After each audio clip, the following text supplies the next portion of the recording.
Well, hello there.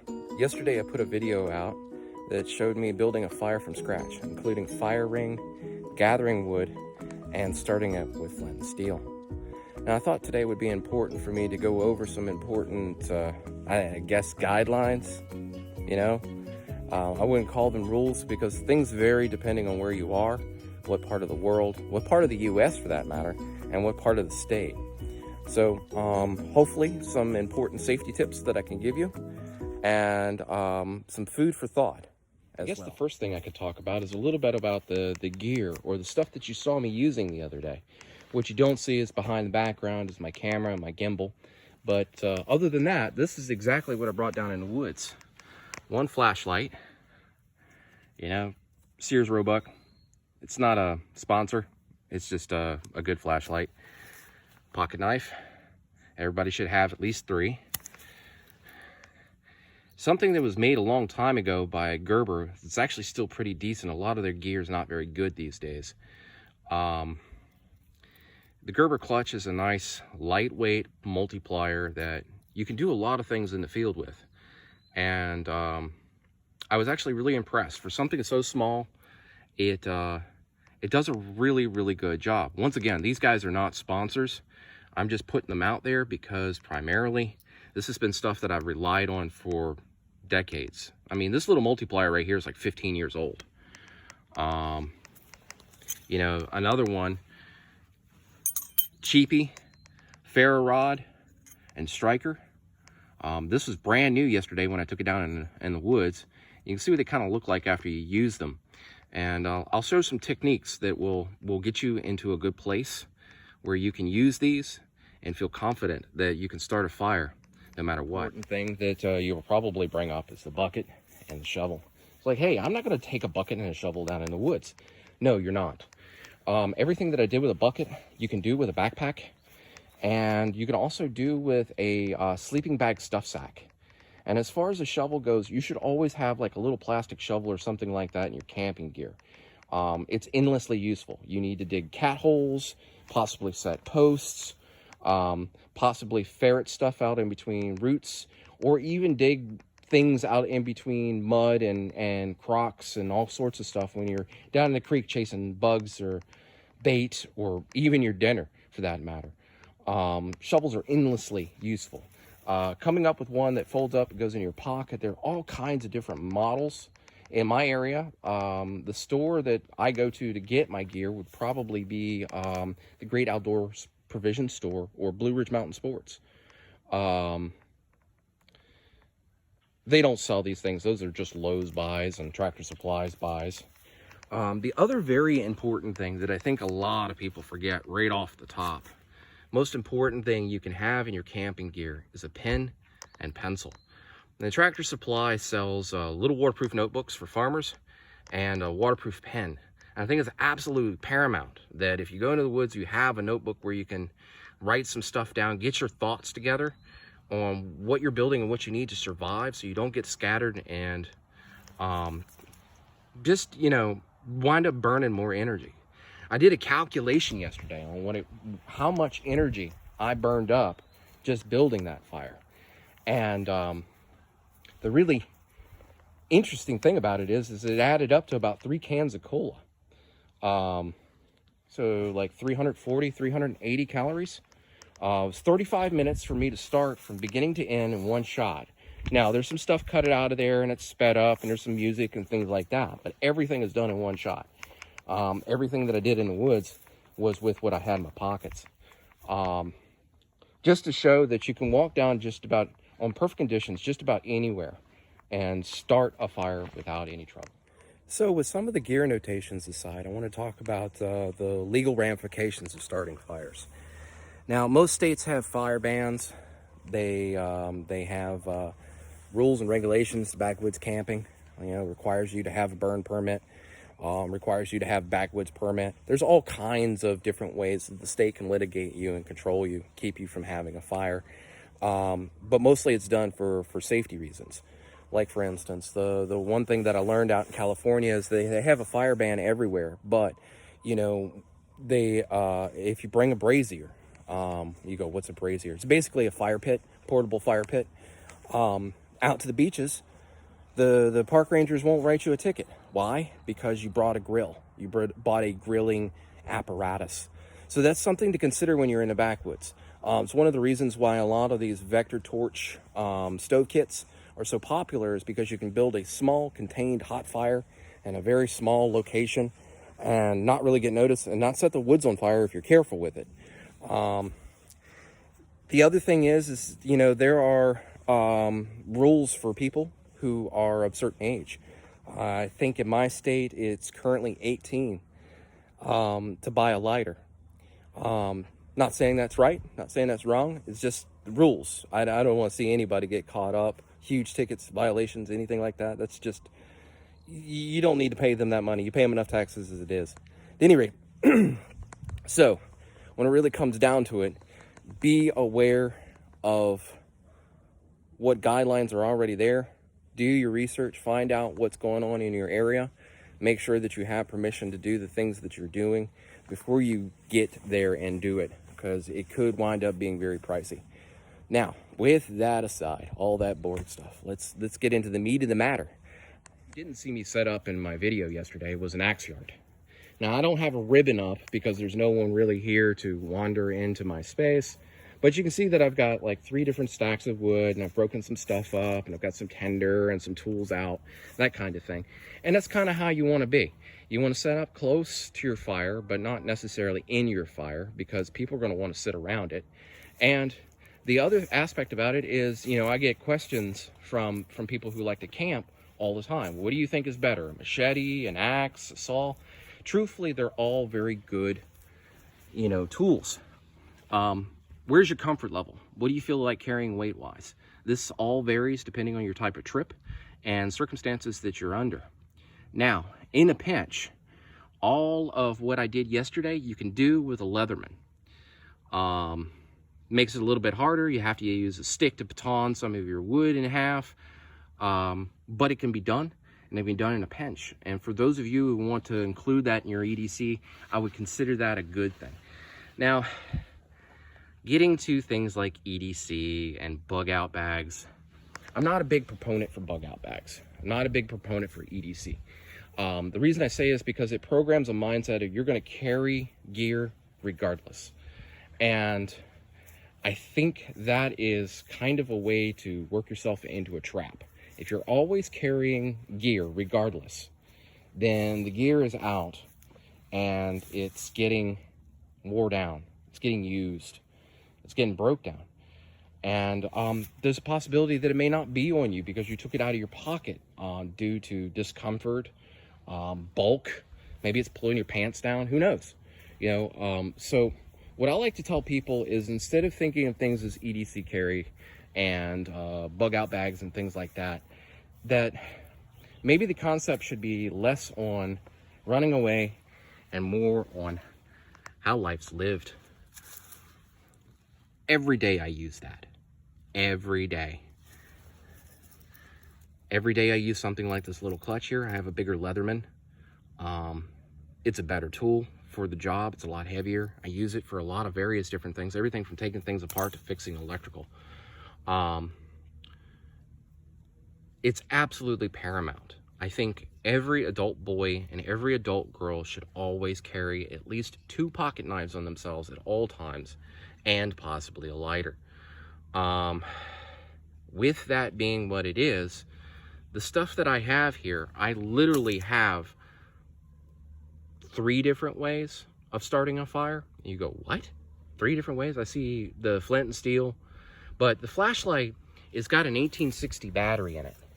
Now it's 3 volt, but it's a lot of ampage and a lot of wattage. And when you take those batteries out and you cross a, take a little wire, put it on the end, and stick it to some steel wool, well, there you got a fire. And steel wool, something you can find fairly quickly, just about anywhere, really. You can also use the heat to catch other, things on fire by creating an arc, like the paper that I've got here. Parts from the pen, like the spring, there's your wire right there. I've got a lens inside there. Convex lenses are great for starting fires. Now, some other interesting aspects of gear to take in the woods with you. And you're like, well, you know, you said no bug out beer bags and kits and stuff. Well, no. This is stuff that I put together that sits in my first aid kit, regardless. I don't take it with me everywhere. It lives in a nice, healthy little pouch. It's not the Bear Grylls survival kit, but it's other stuff that I put in the pouch because the pouch was nice. It was a nice size. It fits in your hip pocket, your back pocket, whatever. I like to refer to this little thing as my 14-day bag. When it really comes down to it, if I have to survive, I have everything I need in here. I've got a compass. I got several sets of matches, strikers. This is what's known as a ringlet saw or a hand pull wire saw. You know, I've got hemp cord, which is great for a number of different things. Some cotton cord, a little bit of nylon. Sylvania Ranger, probably one of the better compasses I've ever owned. Can't always trust them, but they're useful. A reflective mirror, and this is what's called a credit card pocket knife. You fold it up and it turns into a pocket knife. It almost looks like a box cutter when you've got it together, but it's great in a pinch. Some buttons and needles, things like that for a suture kit of any kind. Foil. These foil coverings have been known to save some serious lives. If you remember some time back, there were some kids that were pulled out of a cave-in or a mine or something like that. They, you know, when they come out of the hole, they were hyperthermic, so they wrapped them in this foil. Helps reflect your body heat. It's good for you. A little bit of cotton, you can never go wrong with that. And then the primary thing for my starter kit, and like I said, this is just condensed stuff that I keep in my first aid kit no matter what. I know to grab that bag if there's ever any kind of emergency. So we're back to guaranteed 2 types of waterproof matches. Some can get wetter than others, so I keep them. Some tissues, some hemp wadding, dryer lint. This stuff is like gold. You know, you can start a fire just about anywhere. If you got a little bit of that, you can keep dry. More hemp cord. And then down in the bottom of the canister, I have a glass ferro lens. So, yeah, I have little kits and things. And I have stuff that I can pull out in an emergency and I keep stored. And they keep me good. But do I rely on them? No. No, not at all. If they're there, they're a usable commodity. It's like icing on the cake, you know, or the cookie at the end of your Chinese food. To benefit. Don't count on them. Try and keep a little bit of something that you can count on you all the time. Like I said, a pocket knife and a lighter, and you'll get through most emergency situations pretty good. The pocket knife, a lighter, and a Leatherman.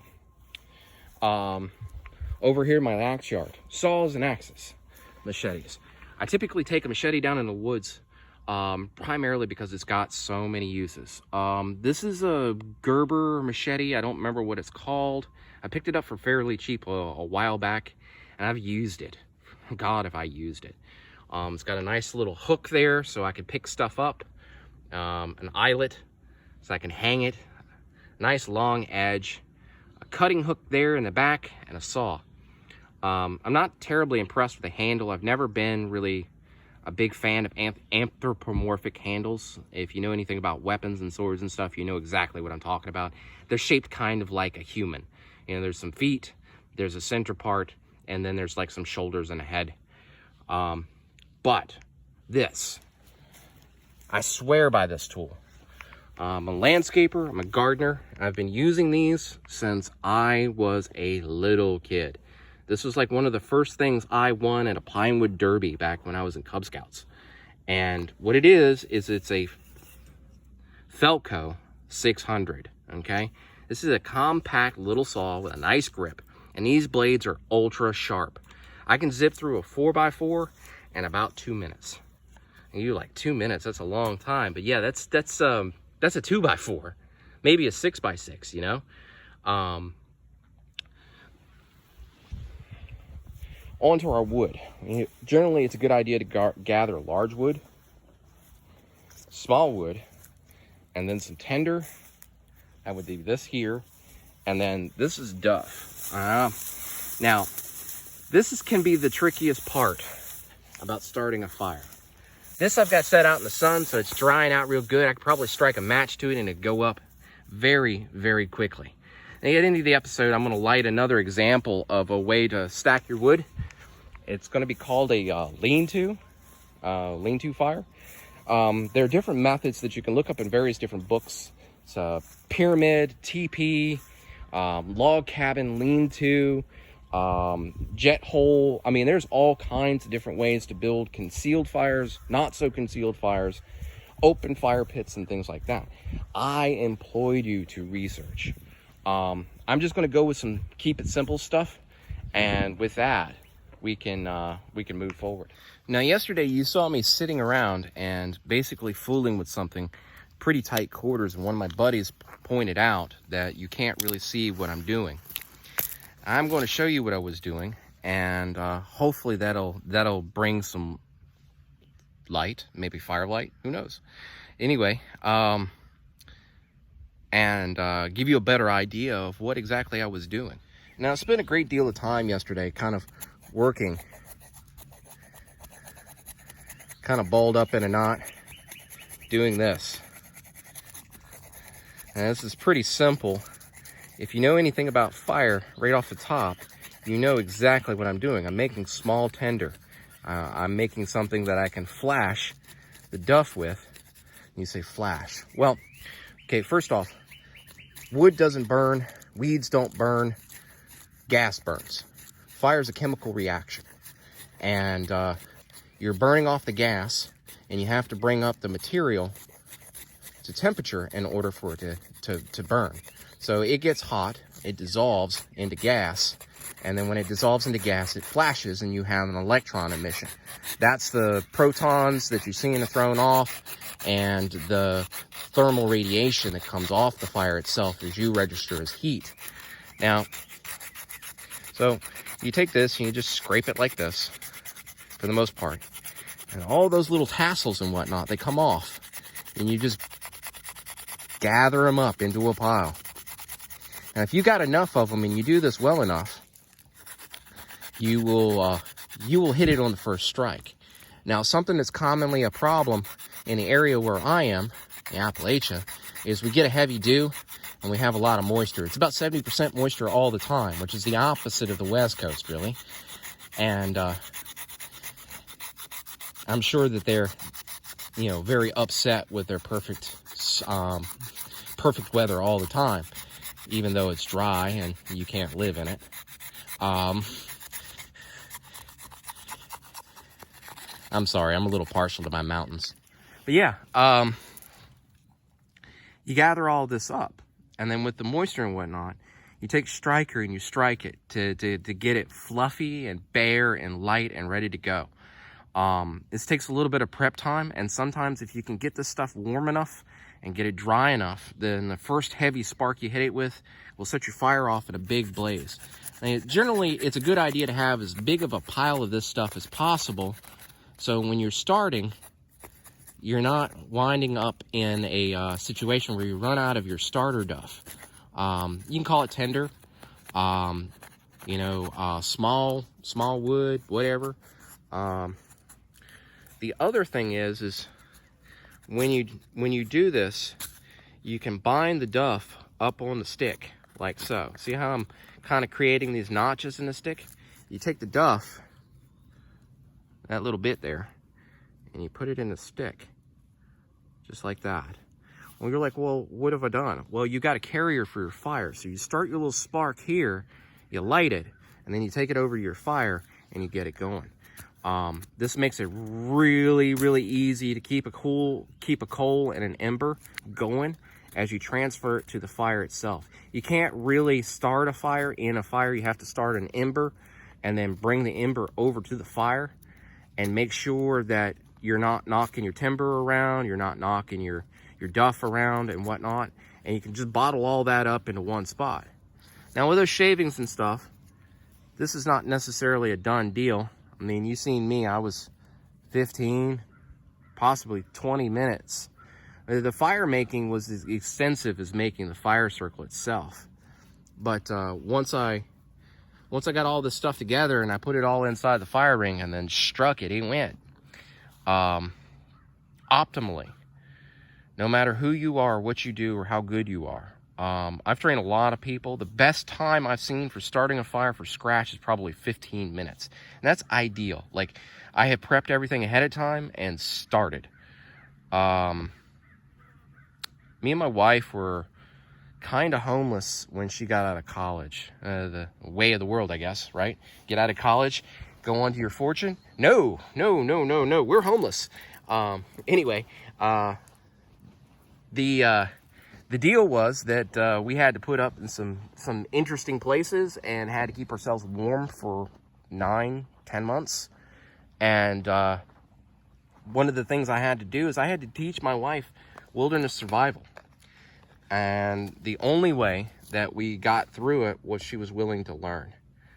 I'd say that's a very important statement, mainly because my wife grew up in circumstances where she didn't know anything about the wilderness at all. She knew there was woods, and there was leaves, and there was bugs and animals.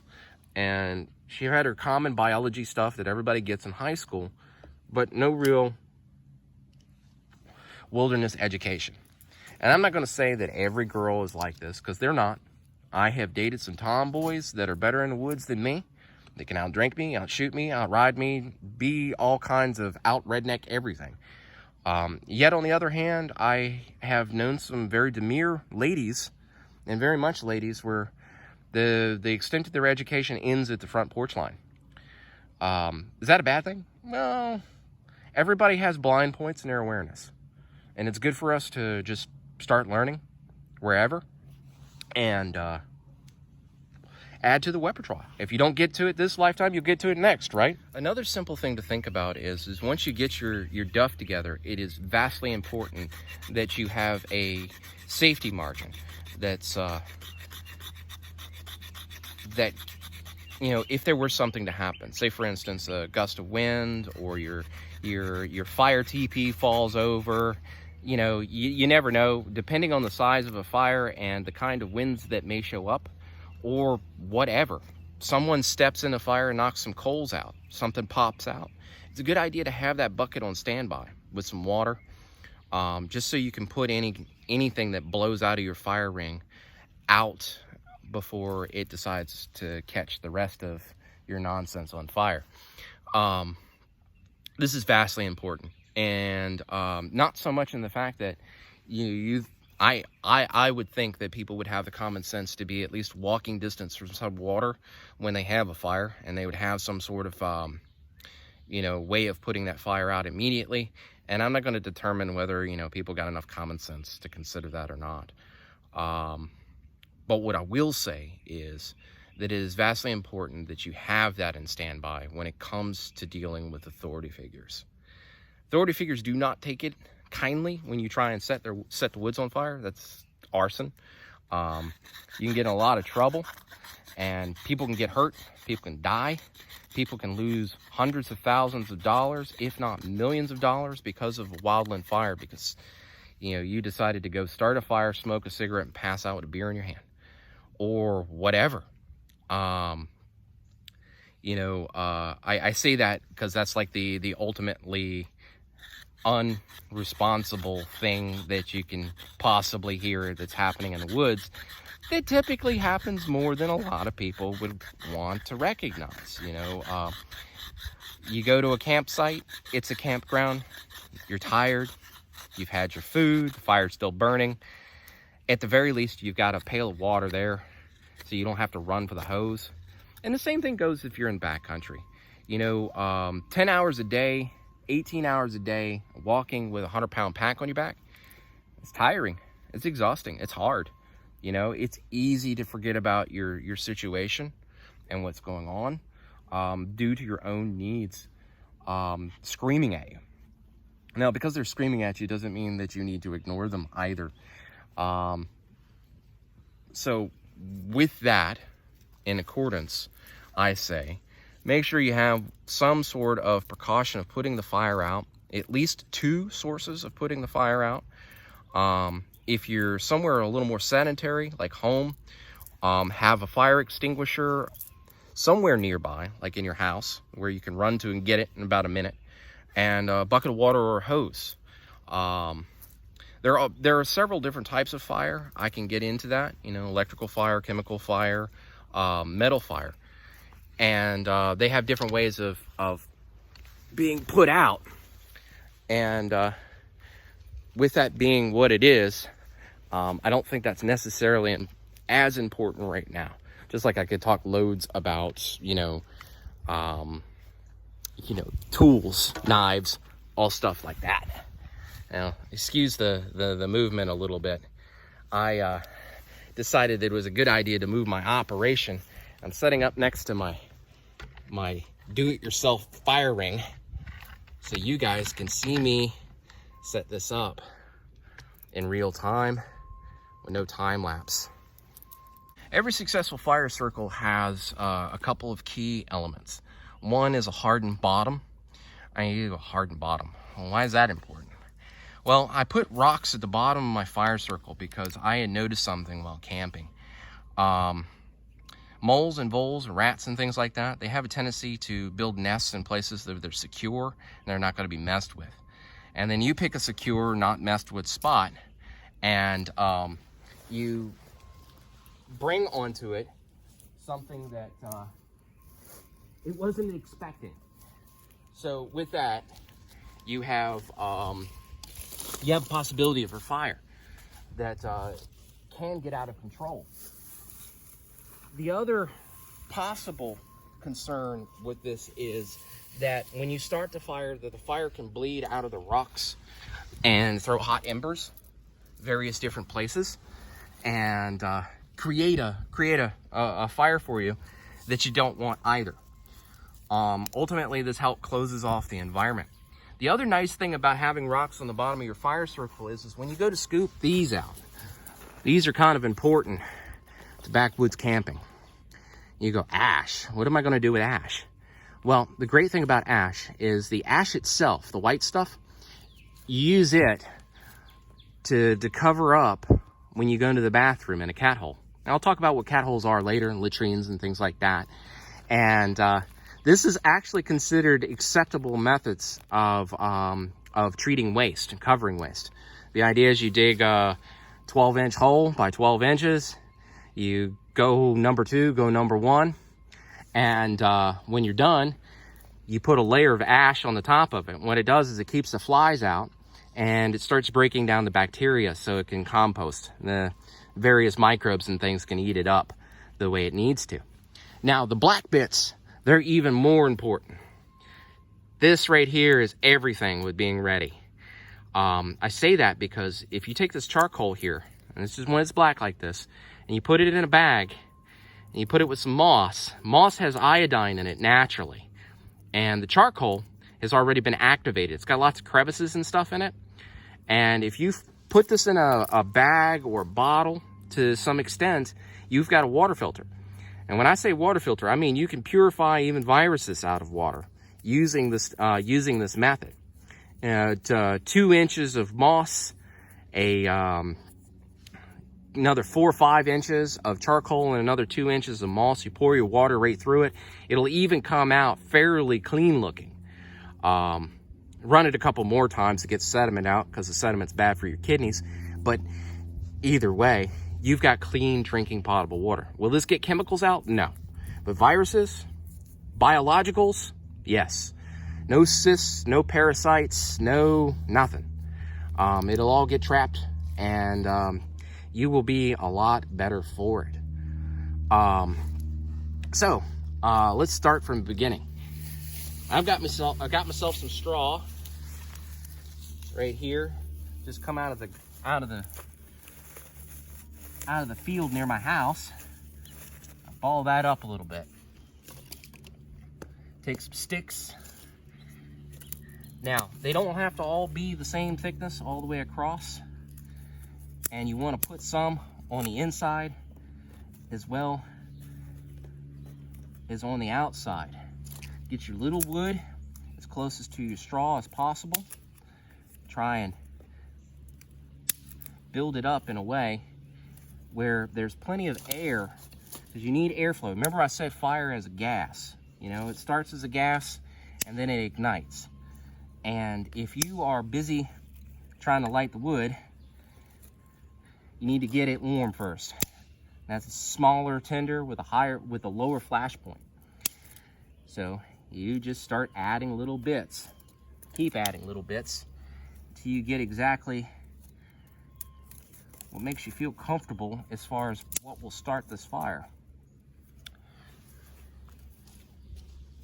Provided that you're doing everything right and circumstances are the best, and everybody has a certain modicum of setback when doing something like this. You never know exactly when weather's going to creep up on you. You never know when the bundle, you know, it's all feel. Like if you get this bundle too cramped, it's just going to smoke and never catch fire. So you have to kind of put some stuff around it to stage out a little bit and get your fire as ready as you can without overcrowding it. And then when you're ready, you spark her up.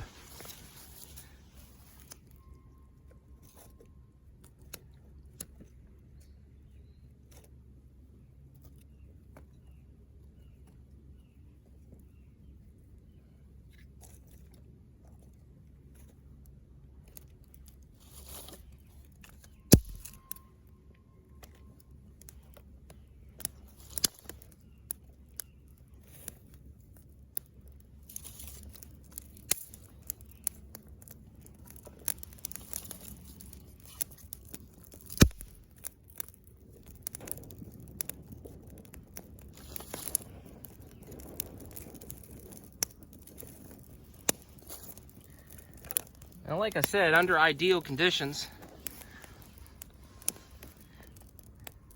you can get a successful fire. If you can see, there's a little bit of flame in there. My light's not the best for it. But when you're doing this, it takes right off. Just like that.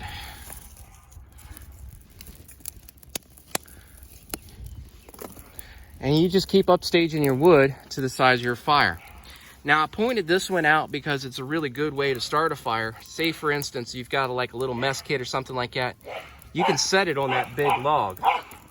You can set that mess kit on the log. And with it sitting there on the log and get warm relatively quickly, you can start your dinner. Purify water by boiling it.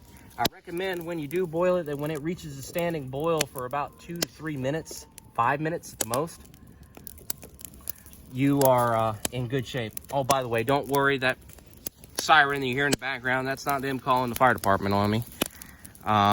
This is my personal fire ring in my own backyard, and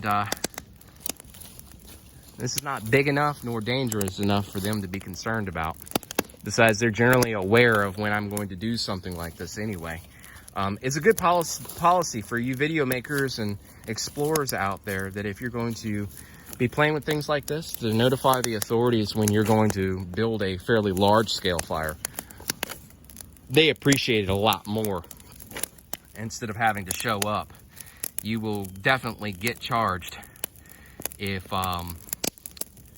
they show up and have to put your fire out for you.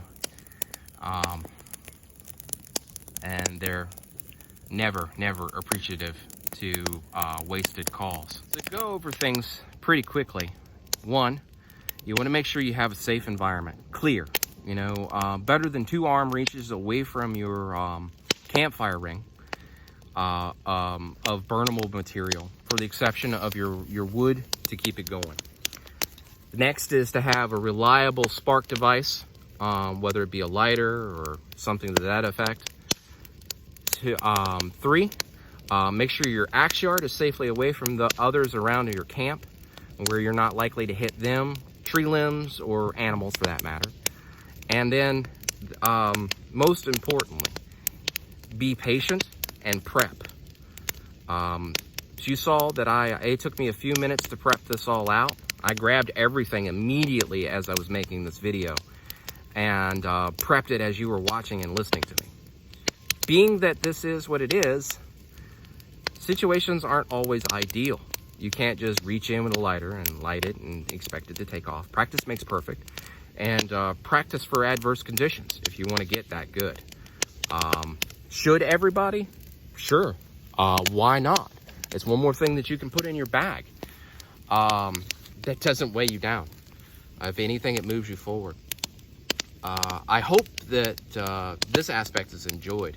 If there are any other questions around this subject, I do recommend that if there are any youngsters watching this, that you ask mom and dad. In my state, you got to be 18 years of age to buy a lighter or matches.